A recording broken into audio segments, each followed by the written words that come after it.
Dipersilahkan dengan sepenuh hormat. Kemudian kami sampaikan kepada jamaah yang akan mengajukan pertanyaan, dipersilahkan untuk menulis pertanyaannya dan menyampaikannya kepada panitia penyelenggara. Terima kasih. Maju aja nggak? Panas itu.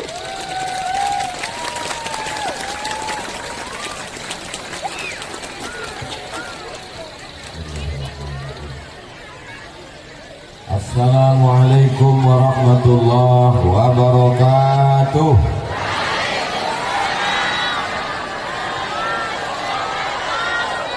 Anak raja menangkap balam. Balam ditangkap di tengah pasar.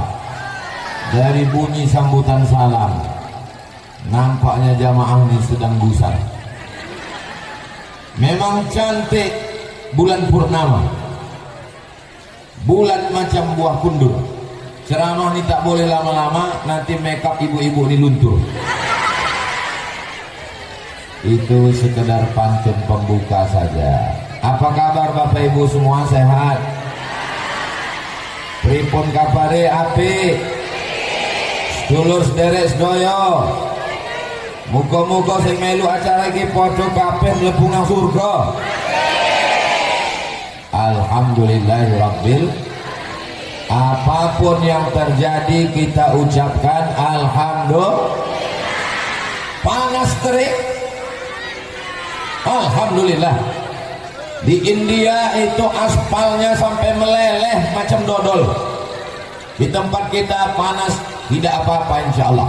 Kalau hujan lebat, alhamdulillah, sawitnya makin banyak insyaallah.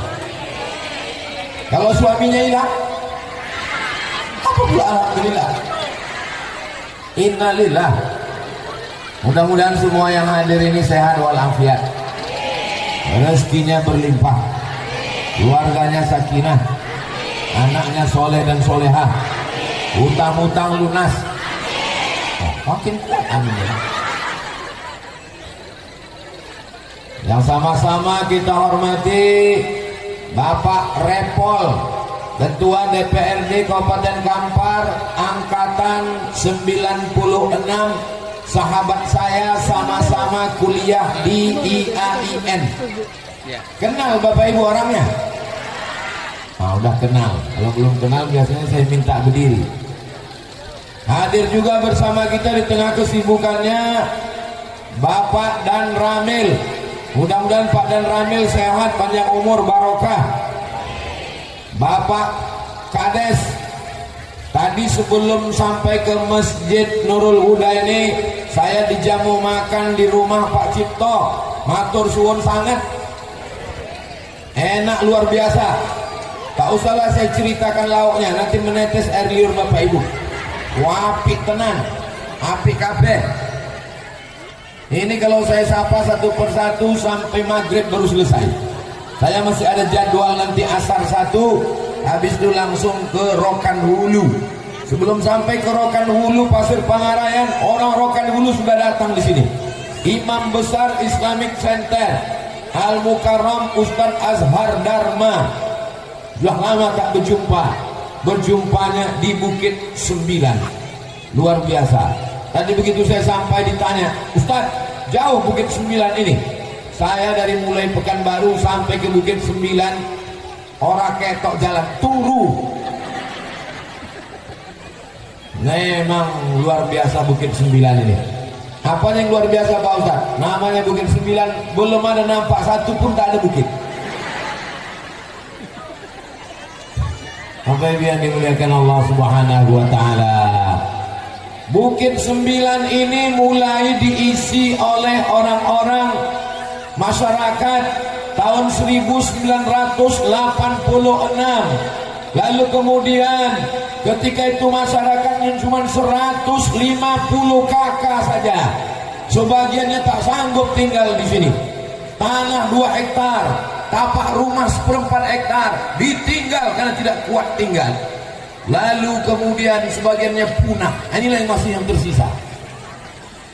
Tapi kemudian Allah memberikan nikmat kepada Bukit 9 akhirnya orangnya kaya-kaya, sugih-sugih.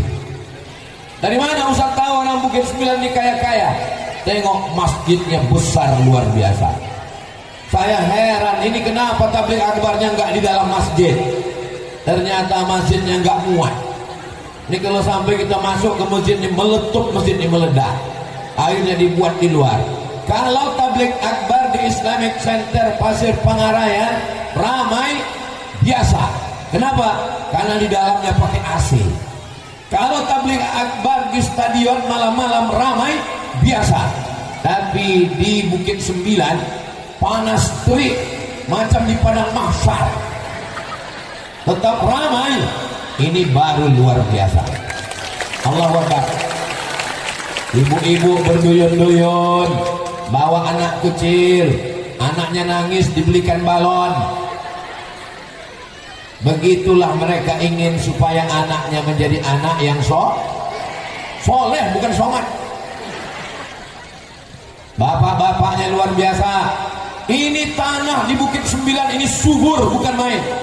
Dari mana Ustaz tahu subur? Bunga-bunga mawar tumbuh. Luar biasa. Ini nampaknya persiapannya 3 bulan yang lalu. Jadi ditanam semuanya. Gemah ripah loh jenawi, tongkat dan batu jadi tanaman. Unta yang zamrud katulistiwa. Bapak Ibu yang dimuliakan Allah, saya bersama rombongan Ketua Basnas Kota Pekanbaru. Saya bersama rombongan Ketua Yayasan Tabung Wakaf Umat. Ini kalau saya sapa satu-satu nggak habis-habis, maka saya sapa secara keseluruhan. Hadirin hadirat, muslimin muslimat, mukminin mukminat yang belum berbini dan belum bersunat, semuanya insya Allah dimuliakan Allah Subhanahu wa Ta'ala. Amin ya Rabbal. Iki acaranya apa ini? Memang kalau kepanasan ini susah fokus memang. Acara ini jenenge halal bi halal. Halal bi halal ini isinya ada 5. Jadi pada kesempatan ini saya menyampaikan 5 poin. Selesai 5 poin ini, habis selesai kertas-kertas tanya jawab nanti akan kita bahas. Saya hanya membahas pertanyaan yang ada hubungannya dengan ibadah, dengan amal kita. Pertanyaan-pertanyaan yang nggak jelas saya tidak mau jawab. Ini kadang jamaah ini pertanyaannya, Ustaz, Nabi Adam sama Hawa nikah Pak Kuane sopo? Ustaz, bumi peta apa bulat apa lonjong? Itu nggak ada hubungannya sama ibadah kita. Nah ini sekarang 5 poin yang ingin saya sampaikan. Kenapa Ustaz Somad itu kalau ceramah pakai poin? 1, 2, 3, siji, loro, telu, papat, 5. Supaya yang kepanasan tahu gak lama lagi selesai. Yang pertama, halal bi halal ini adalah supaya kita merasa plong, tidak ada sangkutan dalam hati. Mudah-mudahan nanti kita punya uang, banyak duit, bisa pergi ke Makkah haji dan umrah. Insya Allah umrah akbar bersama Ustaz Somad bulan Oktober tanggal 4. Bapak Ibu semua ikut insya Allah. Ongkos tanggung masing-masing. Sampai ke Makkah kita pun beli jilbab. Ambil jilbabnya, kasih uangnya. Orang iso ngomong be wong Arab. Ustaz Somad Arab nandi. Arab melu, Arab melo. Nggak bisa bicara bahasa Arab sampai di Makkah. Jilbabnya diambil, uangnya dikasih. Hanya keluar satu kata, halal. Halal, haji, halal. Artinya kalau sudah halal, uang saya kasih ke kamu, jilbab kamu saya ambil, maka sejak itu kita tidak ada lagi sangkut paut, halal. Apakah setelah halal bihalal ini kita halal? Halal. Yang selama ini mungkin ada kata-kata menyinggung perasaan, tidak berkenan di hati, mudah-mudahan semuanya. Saya pertama kali datang ke Bukit 9 ini. Pertama kali atau beberapa kali? Pertama kali. Memang Ustaz Somad pertama kali datang, tapi Ustaz Somad sudah sering mengisi rumah dan kamar kami melalui youtube.com. Sebetulnya jamaah Bukit 9 datang bukan mau mendengar ceramah, dia mau menengok mana orang yang menghabiskan paket kami 2 giga itu. Nah, selama ini banyak paket ibu bapak habis. Selama ini mungkin ada kata-kata saya tidak berkenan di hati, menyinggung perasaan, sakit hati dan tersinggung. Maukah bapak ibu memaafkan Ustadz Abdul Somad? Wes, selesai. Daripada minta maaf di akhirat, daripada mencari bapak ibu di padang mahsyar, maka lebih baik minta maaf di Bukit 9. Betul? Kalau tuan pergi ke pasar, jangan lupa membawa kawan. Daripada minta maaf di padang mahsyar, lebih baik minta maaf di Bukit 9. Nah, itu pantunnya. Masuk.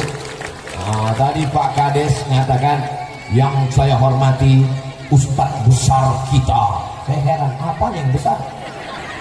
Baru saya tengok, rupanya balehonya besar. Dipasang besar-besar. Ketua DPRD enggak ada. Bapak dan Ramil ora ketok. Bapak camat ora itu. Yang dibuat gambar cuma satu, Ustadz Abdul Somad. Besar sekali gambarnya. Lubang hidungnya sampai besar, anak kucing pun bisa masuk. Luar biasa penghormatan masyarakat Bukit 9. Mudah-mudahan Allah membalas semua yang sudah buat baik ini. Donatur-donatur, semua yang sudah meminjamkan, ini bunga-bunga ini tolong balikkan nanti kepada yang punya. Itu ada yang minjamkan TV, kipas angin, luar biasa. Ini pentasnya, dan mereka tidak tampil ke depan. Yang menyampaikan kata sambutan hanya Bapak Kades. Padahal yang paling besar jasanya ising masa tenda aja. Enggak ada protokol manggil. Berikut ini mari kita dengarkan kata sambutan dari pemasang tenda. Enggak ada. Suara Abdul Somad bisa menggelegar. Suara saya sampai ke sana, Pak? Alhamdulillah. Suara saya sampai ke sana, Bu? Alhamdulillah. Soalnya di sana nggak begitu fokus karena dia sambil makan sate. Kipas ke bawah sekali, ke atas 2 kali. Insya Allah ini kan masih hari raya, hari bahagia. Kita semuanya bersenang-senang. Apalagi saya lihat ini ibu-ibunya pakai baju baru semua, Masya Allah. Baru dicuci dan disetrika. Bapak Ibu yang dimuliakan Allah, dengan halal bihalal, maka jangan ada lagi sangkut paut, sakit hati, dendam kesumat, marah-marah, ngamuk-ngamuk. Siap menyambut dengan sambutan silaturahim. Jangan sampai tidak silaturahim. La yadkhulul jannah, tidak masuk surga. Qati'ur rahim, orang yang memutus tali silaturahim. Tarawihnya 30 malam, witirnya 30 malam, khatam Quran 30 juz, iktikaf 10 malam, zikirnya, sedekahnya. Tapi kalau putus silaturahim, maka tidak diterima Allah amalnya. Mudah-mudahan yang selama ini putus silaturahim, dengan halal bihalal ini silaturahimnya menjadi tersambung insyaallah. Amin. Yang sudah meninggal mudah-mudahan diampunkan Allah dosanya. Yang masih hidup ini dilapangkan Allah rezekinya, dijadikan Allah keluarganya sakinah mawaddah warahmah, diberikan Allah kehidupan. Rabbana atina fid dunya hasanah wa fil akhirati hasanah wa qina. Itu poin yang pertama. Poin yang pertama adalah halal bihalal, memaafkan, minta maaf, jangan ada dendam, jangan ada sakit hati, jangan ada marah-marah. Tapi jangan gara-gara ini bapak besok nggak marah lagi.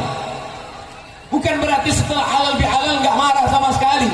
Marah boleh, tapi marah itu karena amar ma'ruf nahi munkar. Saya nggak mau gara-gara ceramah tabligh akbar Ustaz Somad di Bukit 9, besok bapak-bapak anak gadisnya dibonceng orang. Pak, anakmu itu ono mau bonceng Arab lungo, orang bangkinan. Ya wes ora apa-apa. Pak, bojone bapak ono sing gawa bojone bapak. Ya wes ora apa-apa, bojoku papat, siji loro telu papat. Marah itu boleh, marah ditempatkan pada tempatnya, marah karena Allah Subhanahu wa ta'ala, marah karena ada perbuatan maksiat.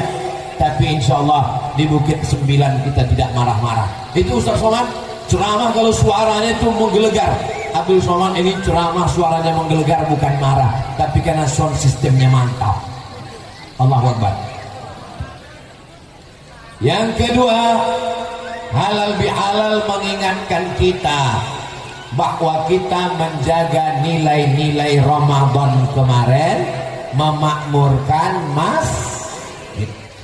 Ini masjidnya wis apik, masjidnya sudah bagus, masjidnya cantik, kubahnya, tiangnya, kacanya. Dari mana Ustaz tahu? Ustaz kan belum pernah masuk. Kan ketok, dari sini kan sudah kelihatan cantik masjidnya. Ini pula lantainya pakai batako, ada pohon kurma belum berbuah lagi, sepupunya pohon sawit udah. Yang mewakafkan tanah untuk bangun Masjid Nurul Huda Desa Bukit Sembilan ini mengalir amalnya sampai hari kiamat insyaallah. Saya tidak perlu ngajak masyarakat Bukit Sembilan sholat berjamaah. Mari sholat berjamaah ke Masjid Nurul Huda Bukit Sembilan. Sedangkan tidak sholat berjamaah saja ramainya melimpah ruah. Apa tanda tabligh akbar di Bukit Sembilan berhasil? Bukan karena jamaah yang ramai. Jadi nanti kalau ada orang yang nanya, siapa kemarin halal bihalal? Ustaz Somad. Ramai. Ramai sampai sendal saya hilang. Tanda berhasil tabligh akbar di Bukit Sembilan, sholat berjamaahnya makin ramai insyaallah. Amin. Laki-laki sholat berjamaah di masjid, perempuan boleh di rumah. Jadi kalau ada perempuan sholat di rumah boleh, di masjid bagus, nggak salah. Makanya ada shop untuk laki-laki, ada shop untuk perempuan. Laki-laki sholatnya di masjid. Jadi kalau ada suami ibu sholatnya di rumah, itu laki-laki yang solehah. Ustaz Somad, suami saya belum sholat. Ya Allah, suami-suami di Bukit Sembilan yang belum sholat, bukakan pintu hatinya ya Allah, bukakan pintu hidayah ya Allah. Sudah kami doakan gak juga terbuka, bukakan pintu liang lahat ya Allah. Jangan diaminkan Pak, nanti meninggal suami ibu ini jadi anggota IGGI, Ikatan Janda-Janda Internasional. Yang kita bawa mati nanti menghadap Allah adalah sholat berjamaah.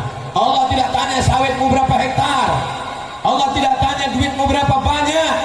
Yang ditanya adalah inna awwala ma yuhasabu bihil abdu yaumal qiyamati sholatuhu. Yang pertama kali dihisab, dihitung pada hari kiamat adalah sholat. Makanya saya senang sekali anak-anak kecil dibawa, dibiasakan ke masjid. Masjid Nurul Huda Bukit Sembilan mesti ada sore-sore pengajian ibu-ibu. Ibu-ibu di Bukit Sembilan ada wirid yasin. Hari apa? Hari Jumat. Hah? Orang-orang banyak, wakeh, bagus. Grup-grup wirid yasin.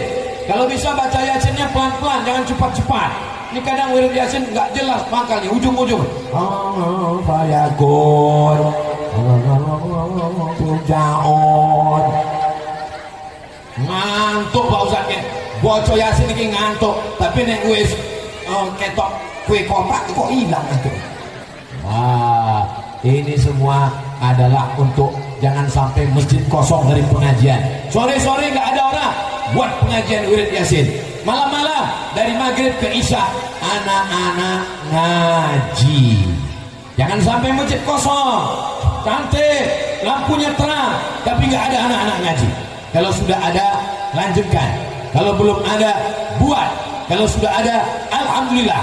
Kalau belum ada, dibuat insya Allah. Sudah saya kasih tahu nggak juga mau buat. Innalillahi wa inna ilaihi raji'un. Pengajian berhasil bukan waktu tabligh akbar. Pengajian berhasil dilaksanakan setelah tabligh akbar. Saya husnuzon apa yang saya sampaikan di Bukit Sembilan ini akan dilaksanakan, mengalir pahalanya sampai hari kiamat untuk kita semua insya Allah. Amin. Pak Kades grogi. Kalau Pak Kades grogi, apalagi lagi saya. Bapak Ibu yang dimuliakan Allah Subhanahu wa taala. Yang pertama, halal bihalal. Yang kedua, makmurkan masjid dengan sholat berjamaah. Yang ketiga, saat Ramadan kemarin kita sudah merasakan lapar, nggak makan. Apa tujuannya kita lapar? Supaya kita rajin bersolawat pula kan? Salatullah salamullah Rasulillah, salatullah salamullah ala yasin habibillah, tawassalna bi bismillah wa bil hadi wa kulli mujahidin lillah.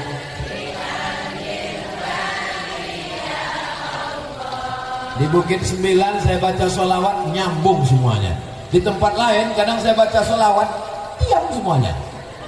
Kenapa? Karena masyarakat tidak terbiasa dengan hadroh, tidak terbiasa dengan nasyid, tidak terbiasa dengan sholawat. Tapi di Bukit 9 ada grup hadrohnya, Masya Allah. Allahu Akbar. Desa-desa, kampung-kampung yang ada di Provinsi Riau, yang ada di Kabupaten Kampar, yang ada di Bangkinang, kalau belum punya grup hadroh, silakan latihan ke Bukit 9. Siap latih? Pelatih sudah siap. Ini yang saya setuju. Ini yang saya setuju di Bukit 9.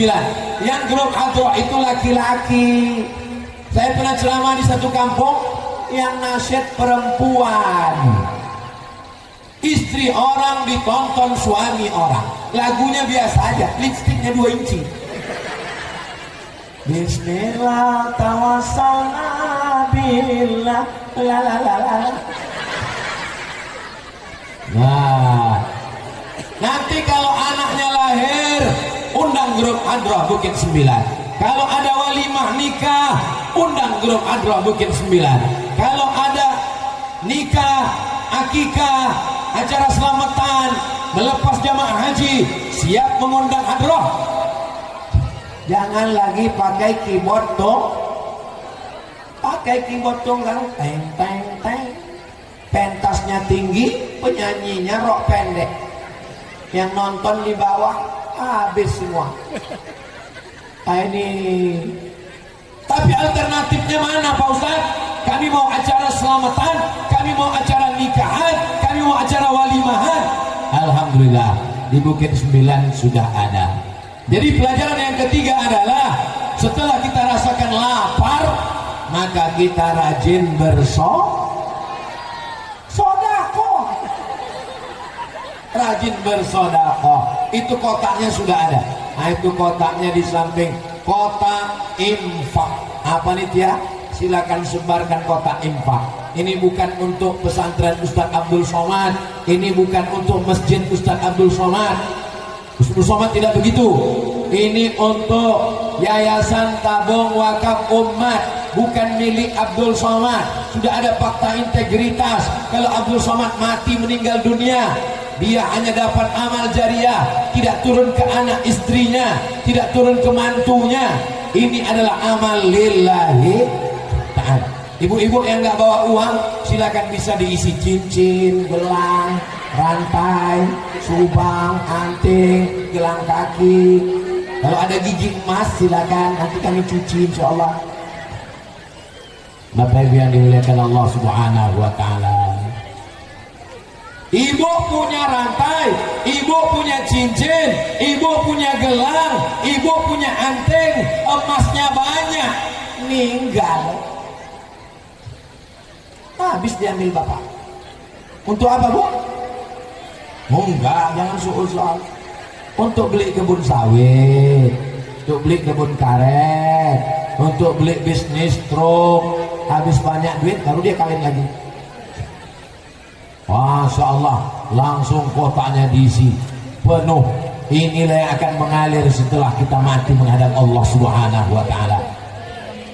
Ini di tempat laki-laki kalau nggak ada kotak memang nggak perlu, karena yang punya duit ibu ini semua. Bapak-bapak ini kalau pergi cuma dikasih 2.000, Mas sampai Arab rumah, ya iki 2.000. Itu apa? Ngising.